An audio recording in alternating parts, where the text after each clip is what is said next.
ನಾವು ಏನು first circle society ಅಂತ 2021ರಲ್ಲಿ ಬಿಫೋರ್ ರಿಜಿಸ್ಟ್ರೇಷನ್ ಮತ್ತು ಆಫ್ಟರ್ ರಿಜಿಸ್ಟ್ರೇಷನ್ ಮತ್ತು ಒಂದು ಸಂಸ್ಥೆ ಹೇಗೆ ರೈಸ್ ಆಗುತ್ತೆ, ಹೇಗೆ ಅದಕ್ಕೆ ರೆಸಿಸ್ಟೆನ್ಸ್ ಬರುತ್ತೆ ಮತ್ತು ರಿಬೌಂಡ್ ಆಗುತ್ತೆ ಅಂತ ಹೇಳಿ FC ಒಂದು RRR ಥರ ಒಂದು ಹೇಳಕ್ಕೆ ಇಷ್ಟಪಡ್ತೀನಿ. ಮೊದಲನೇದಾಗಿ ಒಂದು ಸಂಸ್ಥೆ ಕಟ್ಟೋಕ್ಕಿಂತ ಮುಂಚೆ ಆ ಸಂಸ್ಥೆ ಬಗ್ಗೆ ಒಂದು ರಿಸರ್ಚ್ ಮಾಡಬೇಕಾಗ್ತದೆ. ಯಾಕೆ ನಾವು ಇದನ್ನ ಕಟ್ಟಬೇಕು, ಕಟ್ಟೋ ಉದ್ದೇಶ ಏನಕ್ಕೆ, ನಿಜವಾದ ಗ್ರೌಂಡಲ್ಲಿ ಏನು ರಿಯಾಲಿಟಿ ಇದೆ ಅಂತ. ಈ ನಿಟ್ಟಿನಲ್ಲಿ 2021ರಲ್ಲಿ ನಮ್ಮ ಏನು ಕುಲಬಂಧುರು ಒಕ್ಕಲಿಗರಿದ್ದಾರೆ, ಅವರು ಉದ್ಯಮದಲ್ಲಿ ಹೇಗಿದ್ದಾರೆ. ಈಗ ಮೂಲತಃ ಲ್ಯಾಂಡ್ ಇತ್ತು, ಅಗ್ರಿಕಲ್ಚರ್ ಇದ್ವಿ, ಆದರೆ ಉದ್ಯಮದಲ್ಲಿ ಯಾಕೆ ನಾವು ಹಿಂದೆ ಉಳಿದಿದ್ದೀವಿ, ಬೇರೆಯವ್ರು ಬಂದು ಉದ್ಯಮ ಮಾಡ್ತಾ ಇದಾರಲ್ಲ ಅನ್ನೋ ನಿಟ್ಟಿನಲ್ಲಿ ರಿಸರ್ಚ್ ಸ್ಟಾರ್ಟ್ ಮಾಡಿದಾಗ ಒಂದು ಸಂಸ್ಥೆ ಡೆಡಿಕೇಟೆಡ್ ಆಗಿ ಉದ್ಯಮಿಗಳಿಗೋಸ್ಕರ ಸ್ಟಾರ್ಟ್ ಮಾಡೋಣ ಅಂತ ಹೇಳಿ ನಾವು ಫಸ್ಟ್ ಸರ್ಕಲ್ ಸೊಸೈಟಿ ಉದ್ಯಮಿ ಒಕ್ಕಲಿಗ ಅಂತೇಳಿ 2021ರಲ್ಲಿ ಚಿಂತನೆ ಮಾಡ್ತೀವಿ. ಆ ಚಿಂತನೆ ಆದಮೇಲೆ ಫಸ್ಟ್ ಒಬ್ರು ರವಿ ನೇಗಿಲೆಯೋಗಿ ಅಂತ ಹೇಳಿ ಅವರು ಈ ತರ ಸಾಮಾಜಿಕ ಹೋರಾಟನ ಬಹಳ ಮಾಡ್ಕೊ ಬಂದಿದಂತ ವ್ಯಕ್ತಿ, ಅವ್ರಿಗೆ ನಾನು ಈ ತರ ಐಡಿಯಾ ಮತ್ತೆ ಕಾನ್ಸೆಪ್ಟ್ನ ಎಕ್ಸ್ಪ್ಲೈನ್ ಮಾಡ್ತೀನಿ. ಮೊದಲು ಎಲ್ಲರೂ ಒಟ್ಟಿಗೆ ಸೇರ್ಬೇಕು ಸಂಘಟನೆ. ಮಾರ್ಕೆಟಿಂಗ್ ಮಾಡೋಕ್ಕೆ ಪರಸ್ಪರ ಒಬ್ರಿಗೊಬ್ರು ಸಹಾಯ ಮಾಡ್ಕೊಂಡಾಗ ಮಾತ್ರ ನಮಗೆ ಸಹಾಯ ಆದರೆ ಎಲ್ಲರೂ ಒಟ್ಟಿಗೆ ಸೇರ್ತೀವಿ. ತುಂಬಾ ಸಂಘ ಸಂಸ್ಥೆಗಳಿದಾವೆ, ಯಾವ ಡೆಡಿಕೇಟೆಡ್ ಆಗಿ ಉದ್ಯಮಿಗೆ ಮಾಡೋದ ಕಾರಣ ಇದನ್ನು ಮಾಡೋಣ ಅಂತ ನಾನು ಅವ್ರಿಗೆ ಕಾನ್ಸೆಪ್ಟ್ ಐಡಿಯಾಸ್ ಎಲ್ಲ ಹೇಳ್ತೀನಿ. ಅದಾದ ನಂತರ ನಮ್ಮ ಜಯರಾಮ್ ರಾಯ್ಪುರ್ ಅಂತೇಳಿ ಸೆಪ್ಟೆಂಬರ್ ಸಿಗ್ತಾರೆ, ಅವ್ರಿಗೂ ಈ ಕಾನ್ಸೆಪ್ಟ್ನ ಹೇಳ್ತೀನಿ. ಅವರು ಆಗ್ಲೂ ಅಧಿಕಾರದಲ್ಲಿ ಇರ್ತಾರೆ. ಅದಾದ್ಮೇಲೆ ಫೆಬ್ರವರಿ 5/2 ನಮ್ಮ ಸೊಸೈಟಿ ರಿಜಿಸ್ಟ್ರೇಷನ್ಗಿಂತ ಮುಂಚೆನೆ ಒಂದು ಇನಾಗ್ರೇಷನ್ ಮಾಡ್ಕೊಡ್ತೀವಿ ಫಸ್ಟ್ ಸರ್ಕಲ್ ಅಂತ ಹೇಳಿ. ಆಗ ನೇಗಿಲಾಗಿ ಬಿಸ್ನೆಸ್ ನೆಟ್ವರ್ಕ್ ಆಗಬೇಕು, ಫಸ್ಟ್ ಸರ್ಕಲ್ ಬೇಕು ಅನ್ನೋ ಒಂದು ಚಿಂತನೆಯಲ್ಲಿ ಅದು ಆವಾಗ ಒಂದು ಸ್ವಲ್ಪ ಅಡಚಣೆ ಆಗ್ತದೆ. ಫಸ್ಟ್ ಒಂದು 8th ಮೀಟಿಂಗ್ನ ಕರೆದ್ರು ಯಾರು ಬರಲ್ಲ, ಯಾಕೆಂದ್ರೆ ಹೊಸ ಕಾನ್ಸೆಪ್ಟ್ ಐಡಿಯಾ ಗೊತ್ತಿರಲ್ಲ. ಹೋಟ್ಲಲ್ಲಿ ಕರಿತಾ ಇದ್ವಿ, ಒಂದು 10-20 ಜನಕ್ಕೆ ಒಬ್ರಿಬ್ರು ಬರ್ತಾ ಇದ್ರು. ಈ ರೀತಿ ಒಟ್ಟಿಗೆ ಬನ್ನಿ, ಒಟ್ಟಿಗೆ ಸೇರೋಣ, ಒಟ್ಟಿಗೆ ಬೆಳೆಯೋಣ ಅನ್ನೋ ಒಂದು ಕಾನ್ಸೆಪ್ಟ್ನ ಸರ್ಕಲ್ನ ಸ್ಟಾರ್ಟ್ ಮಾಡೋಕ್ಕೆ ನಮ್ಗೆ 6 ತಿಂಗಳು ಹಿಡಿಯುತ್ತೆ. ಮೊದಲನೇ ಒಂದೇ ಒಂದು ಮೀಟಿಂಗ್ ಮಾಡೋಕ್ಕೋಸ್ಕರ 6 months ಟೈಮ್ ಸ್ಪೆಂಡ್ ಮಾಡ್ತೀವಿ.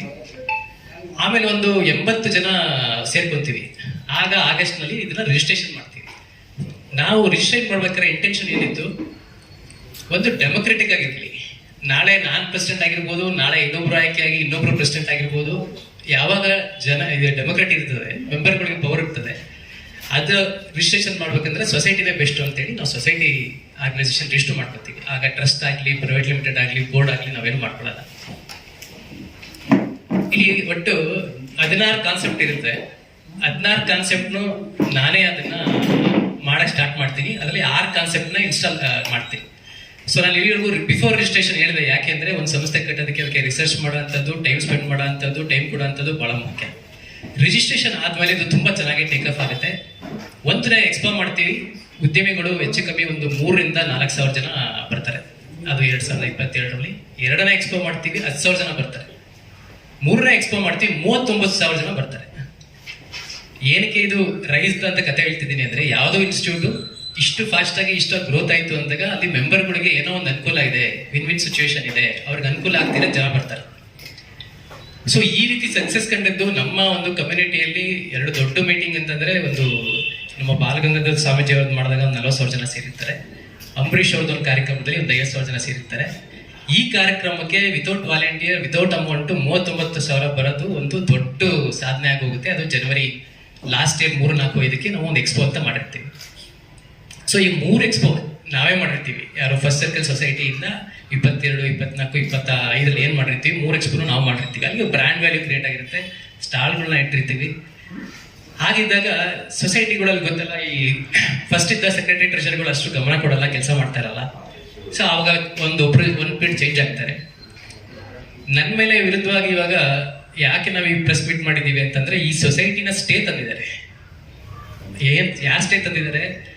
ಫಸ್ಟ್ ಸರ್ಕಲ್ ಟ್ರಸ್ಟ್ ಅಂತ 25 ರಿಜಿಸ್ಟರ್ ಮಾಡ್ಕೊಂಡು, ಆ ಹೆಸರಲ್ಲಿ ಇವಾಗ ಅವ್ರು ಬ್ರ್ಯಾಂಡ್ ವ್ಯಾಲ್ಯೂ ಮಾಡ್ಕೊಂಡು ಜನವರಿ 9, 10 ಅನ್ನೋದು ಕಾರ್ಯಕ್ರಮ ಇಟ್ಕೊಂಡು ನಮ್ಮ ಐಡಿಯಾನೇ ತಗೊಂಡು, ನಮ್ಮ ಐಡಿಯಾಲಜಿ, ನಮ್ಮ ಕಾನ್ಸೆಪ್ಟ್ನೇ ತಗೊಂಡು ಯಾರು ಹೊಸದಾಗಿ ರಿಜಿಸ್ಟರ್ ಮಾಡಿರೋರು ಒರಿಜಿನಲ್ ಸೊಸೈಟಿಗೆ ಸ್ಟೇ ತಂದಿದ್ದಾರೆ.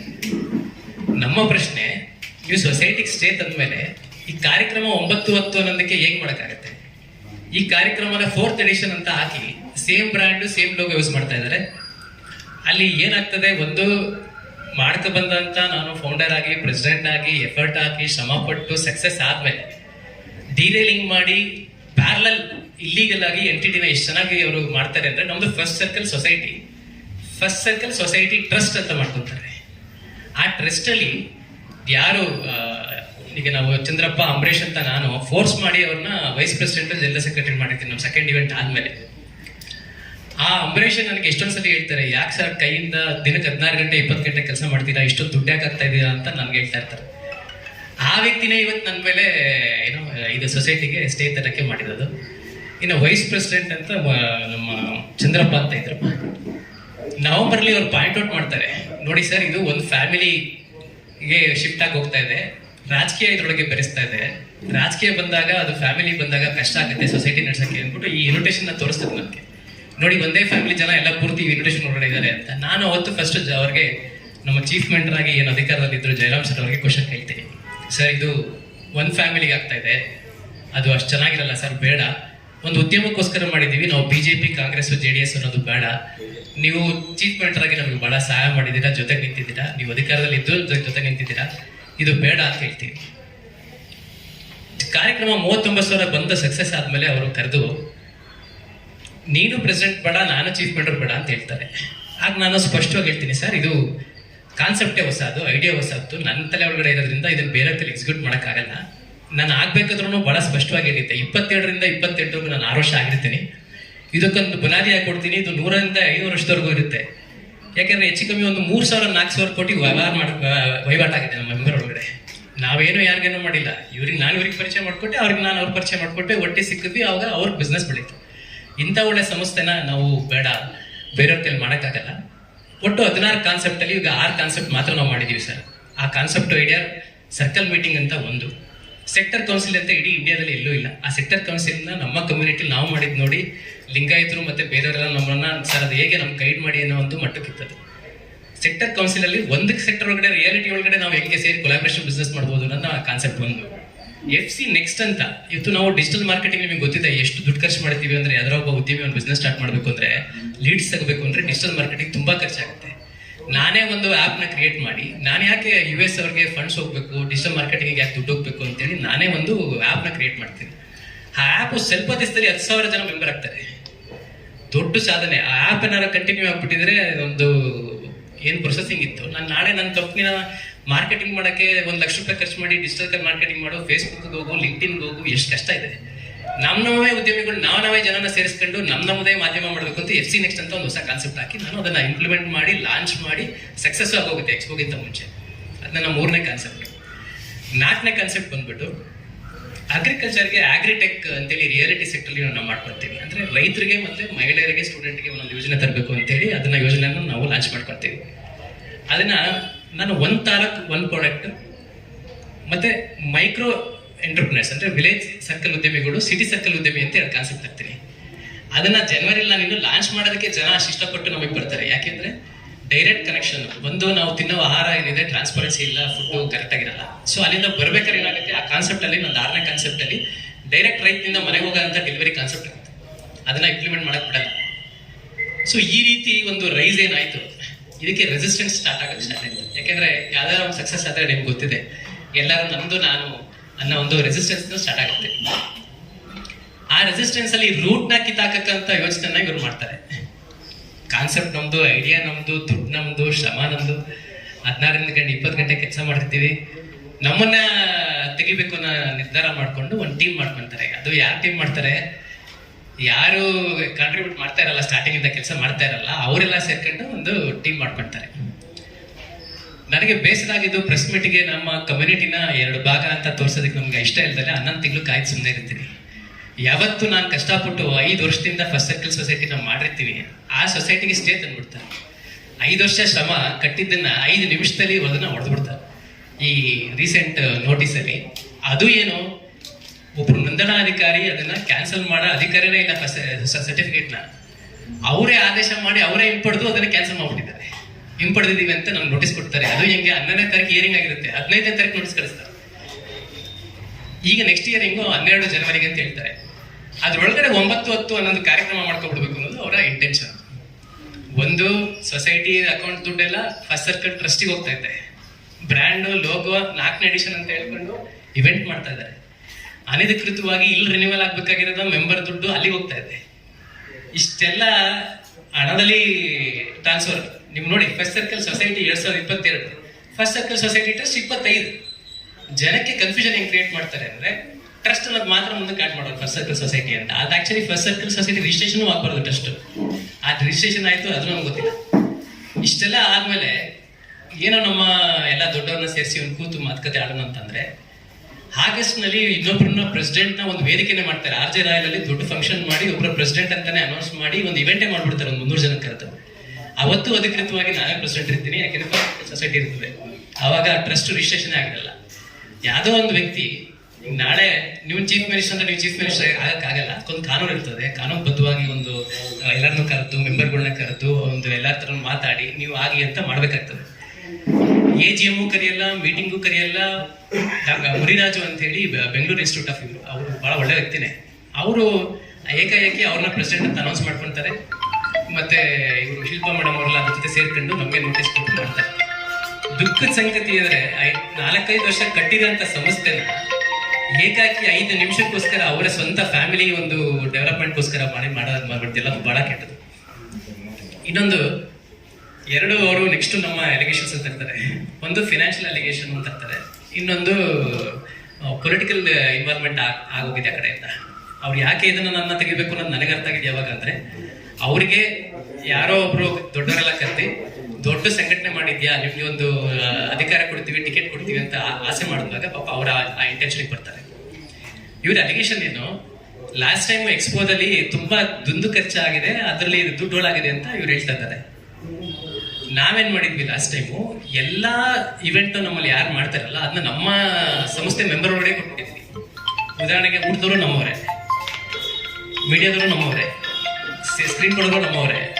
ಬೆಟರ್ ಕಾರ್ಯಕ್ರಮನ ನಮ್ಮವ್ರಿಗೆ ಕೊಟ್ಟಾಗ ನಾನೇನ್ ಮಾಡಿದ್ದೆ ಲೆಕ್ಕ ಕೊಡ್ಬೇಕಾದ್ರೆ ಅವ್ರ ಹೆಸರು ಅವ್ರ ನಂಬರ್ ಆಗಿ ಕೊಟ್ಬಿಟ್ಟಿದ್ದೆ. ಇಲ್ಲಿ ಟ್ರಾನ್ಸ್ಪರೆನ್ಸಿ ಯಾವ ಮಟ್ಟಕ್ಕೆ ಅಂದ್ರೆ, ಕಲೆಕ್ಷನ್ ನಾವೊಂದು 130 ಜನ ಸೇರ್ ಮಾಡಿದ್ವಿ. ನಾವು ಇವೆಂಟ್ ಕೊಟ್ಟಿದ್ರೆ ಎಂಟರ್ ನಾವು ಮೆಂಬರ್ಗಳಿಗೆ ಕೊಟ್ಬಿಟ್ಟಿದ್ದೀನಿ ಸರ್. ನಾನೇ ಅವ್ರಿಗೆ ಲೆಕ್ಕ ಕರೆದಾಗ ಫಿನಾನ್ಷಿಯಲ್ ಕಮಿಟಿ ಮಾಡಿದಾಗ ನಾನೇ ಹೇಳ್ದೆ, ನೋಡಿ ಇದು ಹೆಸರು, ಅವ್ರ ನಂಬರು, ಇದು ಅವ್ರ ಅಮೌಂಟ್, ಇದು ಅವ್ರ ಕೆಲಸ. 32 ಜನ ನಮ್ಮ ಕಮ್ಯುನಿಟಿಯವರೇ ಮಾಡಿರೋದ್ರಿಂದ ಇದರಲ್ಲಿ ಯಾವ್ದೇ ತರದ್ದು ನೀವು ಡಿಸ್ಕಷನ್ ಬರಲ್ಲ ಅಂತೇಳಿ ನಾನು ಮಾಡಿದೆ. ಅದನ್ನ 8 ಮೀಟಿಂಗ್ ಮಾಡಿದ್ರು, ತಪ್ಪು ಹುಡುಕ್ಬಿಟ್ಟೆ ಏನಾರ ಮಾಡಿ ತೆಗಿಬೇಕಲ್ಲ ಅಂತೇಳಿ ಬಹಳ ಒಂದು 8-10 ಮೀಟಿಂಗ್ ಮಾಡಿ ಫಿನಾನ್ಷಿಯಲ್ ಕಮಿಟಿ ಅಂತ ಮಾಡ್ಕೊಂಡು ಅವ್ರ 5 ಜನ ಇದ್ರು, ನಾನು ಒಬ್ಬನೇ ಇದ್ರು, ಅದ್ರಲ್ಲಿ ಅವ್ರ ಕೈಲಿ ಏನು ಮಾಡಕ್ ಆಗ್ಲೇ ಇಲ್ಲ. ಸರಿ ಏನೋ ಬೇಡ, ಅವ್ರನ್ನ ಟ್ರಸ್ಟ್ ಮಾಡ್ಕೊಂಡ್ರೆ ನಾವು ಸೊಸೈಟಿ ಮಾಡ್ಕೊಂಡವ್ರೆ ಅಂತ ನಾವೇನೋ ಮೀಟಿಂಗ್ ಮಾಡಿ ಜನರ ಜೊತೆ ಹೋದ್ರೆ ಪ್ಯಾರಲ್ ಕ್ರಿಯೇಟ್ ಮಾಡ್ಕೊಂಡು ದುಡ್ಡು ಟ್ರಾನ್ಸ್ಫರ್ ಮಾಡ್ಕೊಳ್ಳೋದು ಅಲ್ದಲ್ಲ, ಇದನ್ನೇ ಕ್ಯಾನ್ಸಲ್ ಮಾಡ್ಬಿಟ್ರು. ಈ ಕ್ಯಾನ್ಸಲ್ ಮಾಡಿದಾಗ ಮನಸ್ಸಿಗೆ ಎಷ್ಟು ದುಃಖ ಆಯ್ತು ಅಂದ್ರೆ, ಅಲ್ಲ ಯಾರ್ದೋ 4 ವರ್ಷ 5 ವರ್ಷ 1,000 ಜನ 2,000 ಜನ ಇದರಲ್ಲಿ 4,000 ಕೋಟಿ ವ್ಯವಹಾರ ಮಾಡ್ಕೊಂಡಿದ್ದಾರೆ ಅಂತ ಸಂಸ್ಥೆನ ಏಕಾಏಕಿ ಸ್ಟೇಟ್ ಮಾಡ್ಬಿಟ್ಟಿದ್ದಾರೆ. ಅವ್ರಿಗೆ ಅದ್ ಹೆಂಗೆ ರಿವರ್ಸ್ ಆಯ್ತು ಅಂದ್ರೆ, ಈಗ 9-10 ಅನ್ನೋದು ಕಾರ್ಯಕ್ರಮ ಅದೇ ಹೆಸರಲ್ಲಿ ಮಾಡ್ಕೊಟ್ಟಿದ್ದೀರಾ. ನೀವೇ 5 ಜನ ಹೆಸರು ಕೊಟ್ಟು ಅದನ್ನ ಸ್ಟೇಟ್ ಅಂದ್ಮೇಲೆ ಅದು ಅಧಿಕೃತವಾಗಿ ಇಲ್ಲ ಅಂದ್ಮೇಲೆ ಫಸ್ಟ್ ಸರ್ಕಲ್ ಸೊಸೈಟಿ 9-10 ಅನ್ನೋದು ಕಾರ್ಯಕ್ರಮ ಹೇಗ್ ಮಾಡ್ತಾರೆ ಅನ್ನೋದು ನನ್ನ ಕ್ವಶನ್. ಬಟ್ ನಿಮ್ಮನ್ನ ಅಂದ್ರೆ ವಾಕೌಟ್ ಆ ಇದನ್ನ ಮಾಡಬೇಕಂದ್ರೆ ಆಸ್ ಪರ್ ಬೈಲಾ ಪ್ರಕಾರ ಡಿಸ್ಕಷನ್ ಆಗಬೇಕು. ಬಟ್ ನಿಮ್ದು ಯಾವ ನೋಂದಣಿ ರಿಸಲ್ಟ್ ಟೋಟಲ್ ಏನಿದೆ ರಿಟರ್ನ್ ತಗೊಂಡ್ರೆ ನೆಕ್ಸ್ಟ್ ಸ್ಟೆಪ್ ನಿಮ್ದು ಏನಾಗಿರುತ್ತೆ? ಈಗ 12-1ಕ್ಕೆ ಏನಕ್ಕೆ ಅವರು ನಮ್ಗೆ ಇದು ಕೊಟ್ಟಿದ್ದಾರೆ ಅಂದ್ರೆ, ನೋಟಿಸ್ ನ ರಿವರ್ಸ್ ಮಾಡಿದ್ದಾರೆ. ಅಂದ್ರೆ 11-12 ಕೊಟ್ಟಿದ್ವಿ ಅಂತ ಕೊಟ್ರಲ್ಲ, ಅಲ್ಲಿ ನನಗೆ ನೋಟಿಸ್ ಬಂದಿದೆ 17ನೇ ತಾರೀಕು. ಅಲ್ಲಿಗೆ ಅವ್ರ ಇಂಟೆನ್ಷನ್ ಬಹಳ ಸ್ಪಷ್ಟವಾಗಿತ್ತು, ಅದನ್ನ ಹಿಂಪಡೆಯೋಕ್ಕೋಸ್ಕರ ಅದನ್ನ ಬ್ಯಾಕ್ ಡೇಟೆಡ್ ಆಗಿ ಮಾಡಿದ್ದಾರೆ. ಸರ್, ಅದು ರಿಜಿಸ್ಟರ್ ಆಗೋದಕ್ಕೆ ಸೊಸೈಟಿ ಟ್ರಸ್ಟ್ ಬೇರೆ ಬೇರೆ, ಅದು ಒಂದೇ ಇಲ್ಲ, 2 ಹೆಸರು ಒಂದೇ ಇದ್ರಲ್ಲಿ ಇಟ್ಕೋಬಾರ್ದು, ಆ ತರ ರೂಲ್ಸ್ ಇದಾವಲ್ಲ, ಅದು ಹೆಂಗೆ ರಿಜಿಸ್ಟರ್ ಆಗುತ್ತೆ? ಅದು ಸೊಸೈಟಿ ಅಂತ ತಗೊಳಂಗಿಲ್ಲ ಪದ, ಟ್ರಸ್ಟ್ ರಿಜಿಸ್ಟರ್ ಆಗಿದೆ. ಫಸ್ಟ್ ಸರ್ಕಲ್ ಸೊಸೈಟಿ ಅಂತಾನೆ ತಗೊಳಂಗಿಲ್ಲ. ಮತ್ತೆ ನಮ್ದು ಒಂದು ಫಸ್ಟ್ ಸರ್ಕಲ್ ಟ್ರಸ್ಟ್ ಅಂತಾನೂ ಇದೆ, ಆ ರಿಜಿಸ್ಟ್ರೇಷನ್ ಆಗಂಗಿಲ್ಲ. ಸರ್ಚ್ ಕೊಡಿದ ತಕ್ಷಣ ಬರಂಗೇ ಇಲ್ಲ. ನೀವು ನೋಡಿ ಸೀರೀಸ್ ಆಫ್ ಇವೆಂಟ್ಸ್ ಹೆಂಗ್ ಕ್ರಿಯೇಟ್ ಮಾಡಿದ್ದಾರೆ ಅಂದ್ರೆ, ನಮ್ಮ ಫಸ್ಟ್ ಸರ್ಕಲ್ ನ 2022 ಕ್ರೆಡಿಬಿಲಿಟಿ ತಗೊಳಕೋಸ್ಕರ ಫಸ್ಟ್ ಸರ್ಕಲ್ ಸೊಸೈಟಿ ಟ್ರಸ್ಟ್ ಅಂತ ಅದು ಯಾವ ರೀತಿ ಮಾಡೋರೆ ಅಂತ ನಮ್ ಕ್ವಶನ್. ಈಗ ನಾವು ರಿಜಿಸ್ಟರ್ಗೂ ಒಂದು ನೋಟಿಸ್ ಕೊಟ್ಟಿದ್ವಿ. ಸೊ ಅದು ಒಂದು ವಂದನಾಧಿಕಾರಿಗೂ ಹಿಂಪಡೆ ಅಧಿಕಾರ ಇಲ್ಲ, ಝೋನಲ್ ಡೈರೆಕ್ಟರ್ ಹೋಗ್ಬೇಕು. ಲೋಗೋನು same, brand same, invitation same. Sir Nandish ಅವರೇ, ನಿಮ್ಮಲ್ಲಿರೋರೆಲ್ಲ ತುಂಬ ಬುದ್ಧಿವಂತರು. IP ಪ್ರೊಟೆಕ್ಷನ್ ಅಂತ ಒಂದಿದೆ, ಇಂಟೆಲೆಕ್ಚುಯಲ್ ಪ್ರಾಪರ್ಟಿ ಪ್ರೊಟೆಕ್ಷನ್ ಅಂತ. ಲೋಗೋಗೆ, ವರ್ಡ್ ಮಾರ್ಕ್ಗೆ, ಟ್ರೇಡ್ಗೆ ಒಂದು ಇದಿದೆ. ಆ ಪ್ರೊಟೆಕ್ಷನ್ ತಗೊಂಡಿದ್ದೀರಾ ನೀವು? ಇದೆ. ಯಾವ ಕ್ಲಾಸಲ್ಲಿ ತಗೊಂಡಿದ್ದೀರಾ? ಕ್ಲಾಸ್ 35 ಅಲ್ಲಿ ತಗೊಂಡಿದ್ವಿ ನಾವು. ಹಾಂ, ನಮ್ಮಲ್ಲಿ ಮಾರ್ಕೆಟಿಂಗ್ ಪ್ರಮೋಷನ್ಸ್ ಇವೆಂಟ್ಸ್ ಗೆ ತಗೊಂಡಿದ್ದೀವಿ. ಅದು ಫಸ್ಟ್ ಸರ್ಕಲ್ ಸೊಸೈಟಿ ಇದೆ. ಹಾಂ, ಅದನ್ನೇನ್ ಮಾಡಿದ್ದಾರೆ, ಅಲ್ಲಿ ರಿಜಿಸ್ಟರ್ ಅಂಡ್ ಟ್ರೇಡ್ ಮಾರ್ಕ್ ಅಂತ ಬರುತ್ತೆ. ನಮ್ಗೆ ಟ್ರೇಡ್ ಮಾರ್ಕ್ ಆಗ್ಲೇ ಬಂದೋಗ್ಬಿಟ್ಟಿದೆ. ರಿಜಿಸ್ಟರ್ ಆಗಿದೆಯಾ ಟ್ರೇಡ್ ಮಾರ್ಕು? ರಿಜಿಸ್ಟರ್ ಆಗೋದಕ್ಕೆ 6 to 1 ಮಂತ್ ಟೈಮ್ ಪೀರಿಯಡ್ ಕೊಡ್ತಾರೆ. ಯಾರು ಅಪ್ಲೈ ಮಾಡಿದ್ರೆ ಅಂತ ಹೇಳಿ ಒಂದು ಇದು ಕೊಡ್ತಾರೆ, ನೋಟಿಸ್ ಕೊಡ್ತಾರೆ. ಅಕ್ಸೆಪ್ಟೆಡ್ ಅಂಡ್ ಅಡ್ವರ್ಟೈಸ್ಡ್ ಆಗಿದೆಯಾ? ಎಲ್ಲ ನಾವು ಏನ್ ಹೇಳ್ತಾ ಇದ್ದೀನಿ, ಪ್ರತಿ ಒಂದಕ್ಕೂ ಒಂದು 300 ಪುಟದ ಡಾಕ್ಯುಮೆಂಟೇಶನ್ ಇದೆ ಸರ್. ಅಕ್ಸೆಪ್ಟೆಡ್ ಅಂಡ್ ಅಡ್ವರ್ಟೈಸ್ಡ್ ಅಂತ ಆಗಿದೆ, ಅಕ್ಸೆಪ್ಟೆಡ್ ಆಗೋಗಿದೆ. ಅವರ ವೆರಿಫಿಕೇಶನ್, ಸೋಷಿಯಲ್ ವೆರಿಫಿಕೇಶನ್ ಆಗಿದೆ, 4ನೇ ಸ್ಟೇಜ್ ಆಗೋಗಿದೆ. ಸರ್, ಕಾನೂನು ಪ್ರಕ್ರಿಯೆಯಲ್ಲಿ ಸ್ಟೇನೇ ಏನು ಅಂತಿಮ ಅಲ್ಲ. ಆ ಸ್ಟೇನ್ ವೆಕೇಟ್ ಮಾಡಲಿಕ್ಕೂ ಕೂಡ ನೀವು ಕಾನೂನಲ್ಲಿ ಪ್ರಯತ್ನ ಪಡಬಹುದು. ಕೊಡ್ತಾ ಇದೀವಿ ಸರ್. ಈಗ ಹೈಕೋರ್ಟ್ಗೆ ನಾಳೆ ಸ್ಟೇಗೆ ನಮ್ಮ ಇದನ್ನ ವೆಕೇಷನ್ ಕೊಟ್ಟಿದ್ದೀವಿ. ಹೈಕೋರ್ಟ್ಗೆ ಬಹಳ ಸ್ಪಷ್ಟವಾಗಿ ಹೇಳ್ತಾ ಇದೀವಿ, ಇಲ್ಲಿ ಅರ್ಜೆನ್ಸಿ ಆಫ್ ಮಾಡಿದ್ರೆ 9-10 ಅನ್ನೋದ್ರೊಳಗಡೆ ನಿರ್ಧಾರ ಆಗ್ಬೇಕು. ಬೇಕು ಅಂತ ಅಧಿಕಾರಿ 12-1 ಇಟ್ಕೊಂಡಿರೋ ಇದು ಇಂಟೆನ್ಷನ್ ಏನು, ಕಾರ್ಯಕ್ರಮನ ಮಾಡ್ಬಿಟ್ಬಿಡ್ಬೇಕು. ಮಾಡಾದ್ಮೇಲೆ ಅವ್ರು ಏನಾರ ಮಾಡ್ಕೊಳ್ಳಿ, ಅದು ನಮಗೂ ಅದಕ್ಕೂ ಸಂಬಂಧ ಇಲ್ಲ ಅಂತ ಮಾಡ್ತಾರೆ ಅಂತಾನು ಹೇಳಿದೀವಿ. ಸರ್, ಇಷ್ಟೆಲ್ಲ ಬೆಳವಣಿಗೆಗಳಾಗಬೇಕು ಅಂದ್ರೆ ನಿಮ್ಗೊಂದು ಸ್ಮೆಲ್ ಅಂತ ಹೊಡೆದಿರುತ್ತೆ. ಹೌದು. ನೀವು ಕೆವಿಯಟ್ ಯಾಕೆ ಹಾಕೊಳ್ಳಿಲ್ಲ ಸರ್? ಕೆವೆಟ್ ಹಾಕಿದೀವಿ. Caveat accept ಆಗ್ಲಿಲ್ವಾ? ಕೆವೆಟ್ ನಮ್ದು ಸಿವಿಲ್ ಕೋರ್ಟ್ ಮತ್ತೆ ಹೈಕೋರ್ಟ್ ಅಲ್ಲಿ ಹಾಕಿದೀವಿ. ರಿಜಿಸ್ಟರ್ಸ್ ಕೋರ್ಟ್ ನೋಂದಣಿ ಇದೆಯಲ್ಲ, ಆ ಕೋರ್ಟ್ ಅಲ್ಲಿ ಅಕ್ಸೆಪ್ಟ್ ಆಗಿಲ್ಲ, ತಗೊಳ್ಳಿಲ್ಲ. ಪ್ಲಸ್ ಅವರು ನಮ್ಮ ಕೋವಿಡ್ ಡೇಟ್ ಗಿಂತ ಹಿಂಗಡೆ ಡೇಟ್ಗೆ ಫ್ಯೂಚರ್ ಮಾಡ್ಕೊಂಡ್ರು. 15ನೇ ತಾರೀಕು 28 ಸ್ಲಾಶ್ ಮಾಡಿ 11-12 ಮಾಡ್ಕೊಂಡು 15ಕ್ಕೆ ನಮ್ಗೆ ಕಳಿಸ್ತಾರೆ. ಸಿವಿಲ್ ಕೋರ್ಟ್ ಇಂದ ಇದು ರಿಜಿಸ್ಟರ್ ಕೋರ್ಟ್ಗೆ ಇದು ಮಾಡಬಹುದು ಸರ್, ಇದು ತರಿಸಬಹುದಲ್ಲ ನೀವು? ಸಿವಿಲ್ ಕೋರ್ಟ್ ಇಂದ ನಾವು ಇದಕ್ಕೆ ಸೊಸೈಟಿ ಕೊಡ್ಬೋದಿತ್ತು. ಬಟ್ ನಮ್ಮ ನಿರೀಕ್ಷೆ ಏನಿತ್ತು, ರಿಜಿಸ್ಟರ್ ಕ್ಯಾನ್ಸಲ್ ಮಾಡ್ತಾರೆ, ಸ್ಟೇ ತರ್ತಾರೆ ಅನ್ನೋ ನಮ್ಮ ನಿರೀಕ್ಷೆ. ಅವರೇನು ಸರ್ವಾಧಿಕಾರಿಗಳಲ್ಲ ಬಿಡಿ. ಅಲ್ಲ, ರಿಜಿಸ್ಟರ್ ಕ್ಯಾನ್ಸಲ್ ಮಾಡಕ್ಕೆ ಸರ್ವಾಧಿಕಾರಿಗಳಲ್ಲ. ತೆಗಿಬೇಕು ಅನ್ನೋ ಉದ್ದೇಶ ಯಾಕೆ? ಯಾಕೆ ಟ್ರಾನ್ಸ್ಪರೆನ್ಸಿ ಕೆಲಸ ಮಾಡಿದ್ದಕ್ಕ? ಯಾವ ತರ? ಒಂದು ಅತಿಯಾದ ಸಕ್ಸಸ್ ಎಕ್ಸಿಕ್ಯೂಷನ್ ಮತ್ತೆ ಕಾನ್ಸೆಪ್ಟ್. ಈಗ ಐಡಿಯಾ ನಮ್ದು, ಕಾನ್ಸೆಪ್ಟ್ ನಮ್ದು ಇರೋದ್ರಿಂದ ನನ್ನ ತೆಗೆಯಕ್ಕೆ ಒಂದೇ ಕಾರಣ, ಒಂದೇ ಫೇಸ್ ನನ್ಗೆ ಬರಬೇಕು, ಬೇರೆ ಫೇಸ್ ಇರಬಾರ್ದು ಅಂತ. ನಾನು ಮುಂದೆ ಹೋಗ್ಬಾರ್ದು. ಬಹಳ ಮಾತೆಲ್ಲ ಚೆನ್ನಾಗಿದ್ದಾನೆ, ಮತ್ತೆ ವಾಲಂಟಿಯರ್ 39,000 ಜನ ಸೇರಿಸ್ತಾ ಇದ್ದಾನೆ. ಇವ್ರನ್ನ ನಾನು ತೆಗೆದ್ರೆ ಅದೇನಾಗ್ತದೆ, ಕೆಲವು ಪಾರ್ಟಿನಲ್ಲಿ ಈಗ ಅವ್ರಿಗೆ ಕರೆದು ಟಿಕೆಟ್ ಅನೌನ್ಸ್ ಮಾಡ್ಕೊಂಡಿದ್ದಾರೆ. ಅವ್ರಿಗೇನು, ಈಗ ಇವನ್ನ ತೆಗಿಲಿಲ್ಲ ಅಂದ್ರೆ ಅವ್ನು ಮಾಡಿದಾನೆ ಅಂತ ಗೊತ್ತಾದ್ರೆ ನನ್ನ ಹೆಸರು ಹೋಗುತ್ತೆ. ಇಷ್ಟೇ ಒಂದು ಸಣ್ಣ ಈ ಬಿಸ್ನೆಸ್ ವೇದಿಕೆಯನ್ನ ಪೊಲಿಟಿಕಲ್ ಯೂಸ್ ಮಾಡ್ಕೊಳಕ್ ಹೋಗಿ, ಪೊಲಿಟಿಕಲ್ ನ ಬೆರ್ಸಕ್ ಹೋಗಿ ನಮ್ಮನ್ನ ತೆಗಿಬೇಕು ಮಾಡಕ್ ಹೋಗಿ. ಸರ್, ಇವಾಗ ನಿಮ್ಮ ಉಚ್ಚಾಟನೆ ಪ್ರಜಾಪ್ರಭುತ್ವ ಪ್ರಕ್ರಿಯೆನಲ್ಲಿ ಆಗಿದೆಯಾ? ಅಂದ್ರೆ ಸೊಸೈಟಿ ಆಕ್ಟ್ ಅಲ್ಲಿ ನಿಮ್ಮನ್ನ ತೆಗೆದಾಕಿದ್ದು ಕರೆಕ್ಟ್ ಆಗಿದೆಯಾ? ಪ್ರಕ್ರಿಯೆ ಕರೆಕ್ಟ್ ಆಗಿದೆಯಾ? ಕಾನೂನಾತ್ಮಕ ಪ್ರಕ್ರಿಯೆ ಆಗಿದೆಯಾ? ಮತ್ತೆ ಹೇಗೆ ತೆಗೆದಾಕಿದ್ರು? ಎಲ್ಲ ಹೆಂಗ್ ತೆಗೆದಾಕಿದ್ರು? ಮತ್ತೆ ತೆಗೆದಾಕಿದ್ದು ಹೇಗೆ? ಅಲ್ಲ, ಸರಿ ಆಯ್ತು, ಹೇಗ್ ತೆಗೆದಾಕಿದ್ರು ನಿಮ್ಮನ್ನ? ತೆಗಿಯಕ್ಕಾಗಿಲ್ಲ. ಹಾಗಾದ್ರೆ ನೀವೇ ಇನ್ನೂ ಅಧ್ಯಕ್ಷರು. ಇವತ್ತು ನಾನೇ ಅಧ್ಯಕ್ಷ, ಅವತ್ತು ಅಧ್ಯಕ್ಷ, ತೆಗೆದಾಕಿಲ್ಲ ನಿಮ್ಮನ್ನ, ತೆಗೆದಾಕಿಲ್ಲ. ತೆಗೆದಾಕೋ ಪ್ರಕ್ರಿಯೆಗಳು ನಡೀತಾ ಇದಾವೆ, ತೆಗೆದಾಕೋ ಪ್ರಕ್ರಿಯೆ ತುಂಬಾ ನಡೀತಿದ್ದಾವೆ, ಪ್ರಯತ್ನಗಳು ನಡೀತಾ ಇದೆ. ಬ್ಯಾಕ್ ಡೋರ್ ಅಲ್ಲಿ ಈ ತರ ಸ್ಟೇ ತರೋದು, ನಮ್ಮ ಸೊಸೈಟಿ ನಿಲ್ಸೋದು, ತೊಂದರೆ ಕೊಡೋದು, ಅಂದ್ರೆ ಸ್ವಲ್ಪ ಪವರ್ಫುಲ್ ಇದಾರೆ. ರಾಜಕಾರಣ ಬ್ಯಾಕ್ ಗ್ರೌಂಡ್.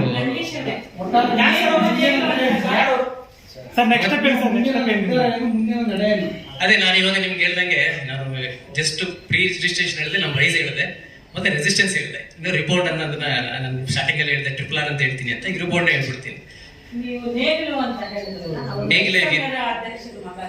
ನೇಗಿಲೇವಿ ರವಿ ಅಂತ. ಪಾಪ ಅವರು, ನಾವು ಫೌಂಡರ್ ಆಕ್ಚುಲಿ, ಅವರ ಐಡಿಯಾ ನಾವಿಬ್ರು ನರೇಟ್ ಮಾಡಿದ್ದು. ಅದನ್ನ ನಾನು ಬಹಳ ಸ್ಪಷ್ಟವಾಗಿ ಹೇಳಿದೆ. ಅಲ್ಲ ಈಗ 4th ಎಡಿಷನ್ ಎಕ್ಸ್ಪೈರ್ ಮಾಡ್ತಿದ್ದಾರೆ. ನನ್ನ ಪ್ರಕಾರ 9-10 ನಾವು ಅವ್ರು ಮಾಡೋಕ್ಕಾಗಲ್ಲ. ನಾವು ಮೇ ಇಲ್ಲ ಜೂನ್ಗೆ ಕರೆಕ್ಟಾಗಿ ಪ್ಲಾನ್ ಮಾಡಿ ಅದನ್ನ ಮಾಡೋಣ ಅಂತ ನಮ್ಮ ಸೊಸೈಟಿಯಿಂದ ಅನ್ಕೊಂಡಿದೀವಿ. ಮತ್ತೆ ಇದನ್ನ ಸ್ಟೇ ತಂದು ಫಸ್ಟ್ ಸರ್ಕಲ್ ಸೊಸೈಟಿನ 12ನೇ ತಾರೀಕು ಆದ್ಮೇಲೆ ಮಾಧ್ಯಮದಲ್ಲಿ ನಾನು ಏನ್ ಕೇಳ್ಕೊತೀನಿ ಅಂದ್ರೆ, ದಯವಿಟ್ಟು ಇದನ್ನ ನಿಲ್ಸಿ 9-10 ಅನ್ನೋದಕ್ಕೆ ಏನು ಆಗ್ತಾ ಇದೆ ಅದು ಆಗದ ತರ ನೋಡ್ಕೊಳ್ಳೋದು ಮಾಡೋದು ಮಾಧ್ಯಮವೇ ಬರಬೇಕು. ಯಾಕಂದ್ರೆ ಬಹಳ ಸ್ಮೂತ್ ಆಗಿ ಫ್ಲೆಕ್ಸಿಬಲ್ ಮಾಡಿದ್ದಾರೆ. ವೆಕೇಶನಲ್ ಕೋರ್ಟ್ ರಜಾ ಇರೋ ಟೈಮಲ್ಲಿ ನಾವು ಸ್ಟೇ ತರಕ್ಕೆ ಡಿಲೇ ಆಗಕ್ಕೆ, ಟೈಮ್ ಡಿಲೇ ಮಾಡೋದಕ್ಕೆ ನಮ್ಗೆ ಡಾಕ್ಯುಮೆಂಟೇ ಕೊಡ್ದಂಗೆ 17ಕ್ಕೆ 18ಕ್ಕೆ ಯಾಕೆ ಕೊಟ್ಟವ್ರೆ ಅಂದ್ರೆ 19ನೇ ತಾರೀಕಿಂದ ಕೋರ್ಟ್ ರಜಾ. ಸೊ 20ರಿಂದ 2ನೇ ತಾರೀಕು ಕೋರ್ಟ್ ರಜಾ ಇರೋದ್ರಿಂದ ಸ್ಮಾರ್ಟ್ ಆಗಿ ಮೂವ್ ಮಾಡ್ಕೊಂಡು ಅವರು ಇದೊಂದು ಕಾರ್ಯಕ್ರಮ ರನ್ ಮಾಡ್ಬೇಕಂತ ಮಾಡಿದ್ರೆ, ಮಾಧ್ಯಮದಲ್ಲಿ ರಿಕ್ವೆಸ್ಟ್ ಏನಂದ್ರೆ ಅದನ್ನು ನೀವು ಸ್ವಲ್ಪ ಇದನ್ನೆಲ್ಲ ಹೈಲೈಟಿಗೆ ತಂದು ಇದು ಹೆಂಗ್ ನಡೀತದೆ, ಯಾವ್ದ್ರ ಮೇಲೆ ನಡೆಸ್ತೀರಾ, ಯಾರ ಮೇಲೆ ನಡೆಸ್ತೀರಾ, ಸೊಸೈಟಿ ನಡೆಸ್ತೀರಾ, ಟ್ರಸ್ಟಿಂಗ್ ನಡೆಸ್ತೀರಾ, ನಡ್ಸಕ್ ಆಗಲ್ವಾ ಅನ್ನೋ ಕ್ವಶನ್ ರೈಸ್ ಮಾಡ್ಬೇಕು ಅನ್ನೋದಕ್ಕೋಸ್ಕರ ನಾವು ಮೀಡಿಯಾಕ್ಕೆ ಬಂದಿದ್ದೀವಿ. ಇನ್ನೊಂದು ಬಹಳ ಮುಖ್ಯವಾಗಿ, ನಾವು ರಿಬೋಂಡ್ ಹೇಳಿದ್ನಲ್ಲ, ಇದನ್ನ ನಾವು ಕಂಟಿನ್ಯೂ ಮಾಡ್ತೀವಿ. ಸರ್ಕಲ್ ಮೀಟಿಂಗ್ ಮಾಡ್ತೀವಿ, ಫಸ್ಟ್ ಸರ್ಕಲ್ ಸೊಸೈಟಿಯಿಂದನೇ ಮಾಡ್ತೀವಿ, ಮುಂದಕ್ಕೆ ಇನ್ನೂ ಚೆನ್ನಾಗಿ ಮಾಡ್ತೀವಿ. ಇನ್ನೂ ಒಂದು 10 ಕಾನ್ಸೆಪ್ಟ್ ನ ಇಂಪ್ಲಿಮೆಂಟ್ ಮಾಡೋದಿದೆ. 6ರಲ್ಲಿ 2-3 ಮಾತ್ರ ಇಂಪ್ಲಿಮೆಂಟ್ ಮಾಡಿದ್ವಿ. ಇನ್ನೂ 4 ಕಾನ್ಸೆಪ್ಟ್ ನ ಇವಾಗ ಇಮಿಡಿಯೇಟ್ ಆಗಿ ಇಂಪ್ಲಿಮೆಂಟ್ ಸ್ಟಾರ್ಟ್ ಮಾಡಿದೀವಿ. ಸರ್ಕಲ್ ಮೀಟಿಂಗ್ ಸ್ಟಾರ್ಟ್ ಮಾಡಿದೀವಿ. ಇದನ್ನ 28ವರೆಗೂ ನನಗೆ ಇವಾಗ ಅಧಿಕೃತವಾಗಿ ಸೊಸೈಟಿ ಸುದೀರ್ಘ ಆಯ್ತು, ರಿನಿವಲ್ ಆಗಿದೆ. 25ರಿಂದ 28ವರೆಗೂ ನಾವೇ ಇರ್ತೀವಿ. ಸೊ ನಾವು ಅದು ಕಂಟಿನ್ಯೂ ಮಾಡ್ತೀವಿ. ಇದೇನು ಶಾರ್ಟ್ ಟೈಮ್ ಅಲ್ಲಿ ಒಂದು ಮಾಡಕ್ಕೆ ಮಾಡ್ತಾ ಇದೆಲ್ಲ, ಇದನ್ನ ಒಂದ್ ಸ್ವಲ್ಪ ಅಡಚಣೆ ಆಗಿರೋದನ್ನ ಜನಕ್ಕೆ ಸಂದೇಶ ಕೊಡ್ತಿರೋದು, ಆ ಅಕೌಂಟಿಗೆ ದುಡ್ಡು ಹಾಕ್ಬೇಡಿ, ಆ ದುಡ್ಡು ಹಾಕಿ ಕಾಶಿಯಸ್ ಆಗಿದೆ, ಅದು ಚೆಕ್ ಮಾಡ್ಕೊಳ್ಳಿ, ಅದು ಅಧಿಕೃತ ಇಲ್ಲೋನು, ನೀವೇ ಅದನ್ನ ಡಿಸೈಡ್ ಮಾಡೋದಕ್ಕೆ ಯಾರು ಹಾಕ್ಬೇಕು ಅಂತ ಇದ್ದಾರೆ. ಈಗ ಸ್ಟಾಲ್ ಹಾಕ್ಬೇಕು ಅಂತ ಇರೋರು, ಸ್ಪಾನ್ಸರ್ ತರಬೇಕು ಅನ್ನೋರು ಅದನ್ನು ಸ್ಪಷ್ಟವಾಗಿ ನೀವು ನೋಡ್ಕೊಂಡು ಮಾಡಿ ಅಂತ ನಾವೊಂದು ಎಚ್ಚರಿಕೆನ ಇಲ್ಲಿ ಕೊಡೋಕೆ ಇಷ್ಟಪಡ್ತಾ ಇದ್ದೀವಿ. ಸರ್, ಸಾರ್ವಜನಿಕರಿಗೆ ನೀವೇ ಹೇಳಿ, ಅಧಿಕೃತ ಯಾವುದು ಅನಧಿಕೃತ ಯಾವುದು ಯಾವ್ದನ್ನ ನೋಡ್ಕೊಂಡು ನೀವು ಅಲ್ಲಿ ಹೂಡಿಕೆ ಮಾಡ್ಬೇಕು, ಅದು ನೀವು ಒಂದು ಸ್ಪಷ್ಟೀಕರಣ ಕೊಡ್ಬಿಡಿ sir. 2022 society first circle society original registered ICICI bank ಅಲ್ಲಿ ಅಕೌಂಟ್ ಡೀಟೇಲ್ಸ್ ಇದೆ. ಅದೇ ಲಾಸ್ಟ್ 4 ವರ್ಷ 5 ವರ್ಷದಿಂದ ನಡೆಸ್ಕೊಂಡ್ ಬಂದಿದೆ. ಅದು ಅಧಿಕೃತವಾದಂಥದ್ದು. ರಿಜಿಸ್ಟ್ರೇಷನ್ ನಂಬರ್ 14, 21, 22 ಅಲ್ಲಾಗಿದೆ ರಿಜಿಸ್ಟ್ರೇಷನ್ ನಂಬರ್. ಅನಧಿಕೃತವಾಗಿರೋದು ಫಸ್ಟ್ ಸರ್ಕಲ್ ಸೊಸೈಟಿ ಟ್ರಸ್ಟ್ ಮಾಡಿ ಮತ್ತೆ ಈಗ 2025 ರಿಜಿಸ್ಟ್ರೇಷನ್ ಆಗಿರೋದು ಹೊಸದಾಗಿ. ಯಾವ್ದೋ ಸಂಸ್ಥೆ ಹೊಸದಾಗಿ ರಿಜಿಸ್ಟರ್ ಆಗ್ಬಿಟ್ಟು ನಾನು 4 ವರ್ಷದಿಂದ ಮಾಡಿದೀನಿ ಅಂದ್ರೆ ಜನಕ್ಕೂ ಗೊತ್ತಾಗಲ್ಲ. ಬಟ್ ಅಲ್ಲಿ ಏನು ಅಕೌಂಟ್ ಅಲ್ಲಿ ಕಾಣಿಸುತ್ತೆ ಫಸ್ಟ್ ಸರ್ಕಲ್ ಸೊಸೈಟಿ ಟ್ರಸ್ಟ್ ಅಂತ ಕಾಣುತ್ತೆ. HDFC ಬ್ಯಾಂಕ್ ನಲ್ಲಿ ದುಡ್ಡನ್ನ ರಿನ್ಯೂವಲ್ ಮತ್ತೆ ಸ್ಪಾನ್ಸರ್ಶಿಪ್ ಕಲೆಕ್ಷನ್ ಎಲ್ಲ ಅದರಲ್ಲಿ ನಡೀತಾ ಇದೆ. ಅದು ಅನಧಿಕೃತವಾಗಿ ಮತ್ತೆ ಇಲ್ಲಿಗಲ್ ಆಗಿ ದುಡ್ಡು ಕಲೆಕ್ಟ್ ಮಾಡ್ತಾ ಇದ್ದಾರೆ. ಅದಕ್ಕೆ ನಾವು ಬಹಳ ಸ್ಪಷ್ಟವಾಗಿ ಅದನ್ನ ಇವತ್ತು ಜನಕ್ಕೆ ತಿಳಿಸ್ಬೇಕು ಅಂತಾನೆ ಮಾತಾಡ್ತಾ ಬಂದಿದ್ದೀನಿ. ಹೇಳಮ್ಮ. ಜನವರಿ ತಿಂಗಳಲ್ಲಿ ನೀವೇ ಮಾಡ್ತಾರೆ. ಇಲ್ಲ ಸರ್.